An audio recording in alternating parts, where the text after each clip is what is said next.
नमस्कार, स्वाती रेसिपीमध्ये तुम्हा सर्वांचं स्वागत आहे। आज आपण रेसिपी पाहणार आहोत घरचे साजूक तूप। म्हणतात ना, दत्त दत्त दत्ताची गाय, गाईचे दूध दुधाची साय, साईचे दही दह्याचे ताक, ताकाची लोणी लोण्याचे तूप, तुपाची वात देवापुढे जळो सारी रात। तर असे हे लोण्याचे साजूक तूप आणि साजूक तूप उपासाचे पदार्थ तसेच रोजच्या जेवणात ही वापरून जेवणाची लज्जत वाढतं। गोड वरण, भातावर साजूक तूप, तुपाची धार, खूपच सुंदर असं आपण आज तुपाची रेसिपी पाहणार आहोत। जे आपण आज तूप बनवणार आहोत ते गावाकडील गावरान गाईच्या दुधाचं जी साय जमा केलेली आहे त्याचं आज आपण तूप बनवणार आहोत। गावाकडे गेले होते तर तिथं मी गावरान गाईच्या दुधापासून छान असं तूप बनवलं आहे। तर तुम्ही पाहू शकता, त्याची रेसिपी आपण स्टार्ट करूया।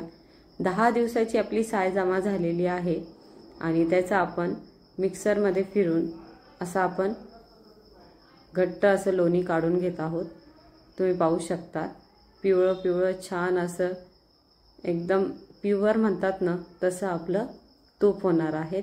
त्याच्यात काहीच भेसळ नाही, काहीच म्हणजे मिलावट नाही, शुद्ध असं आपलं तूप आहे। किती छान पहा, घट्ट असं आपलं लोणी झालेलं आहे। शेतातली मजाच भारी राहते। आपल्याला कमी वेळात तूप घरात तयार करायचं आहे।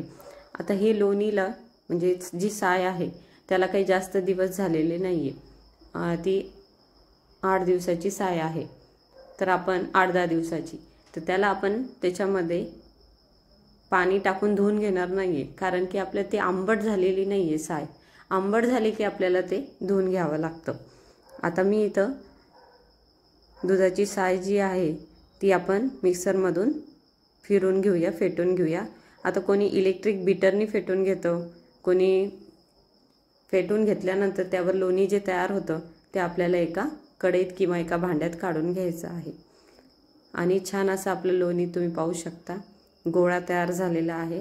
तो अलगद उचलून गोळा आपला तयार केलेला आहे। आणि आपल्याला हा जो गोळा आहे तो गॅसवर मंद आचेवर असं आपलं ठेवून त्याला गरम करण्यासाठी ठेवायचा आहे। आणि तो गोळा आपला मंद आचेवर पूर्ण विरघळेपर्यंत त्याला हलवत राहायचं आहे। आणि त्यानंतर त्याच्यात तूप सुटू लागेल। आपलं साईचा रंग पण बदलून ब्राऊन होईपर्यंत आपल्याला शिजू द्यायचं आहे, म्हणजे असं खरपूस होतं आपलं तूप। आणि तूप तयार झाल्यानंतर त्याला चहाच्या गाळणीने गाळून पण घ्यायचं आहे आपल्याला। तर आता हे पहा तुम्ही, मंद गॅसवर कढई छान आपली गरम झालेली आहे। आता हे जो लोणीचा गोळा आहे तो त्याच्यात पूर्णपणे विरघळत आहे, तर त्याला पूर्ण विरघळू द्यायचं आहे।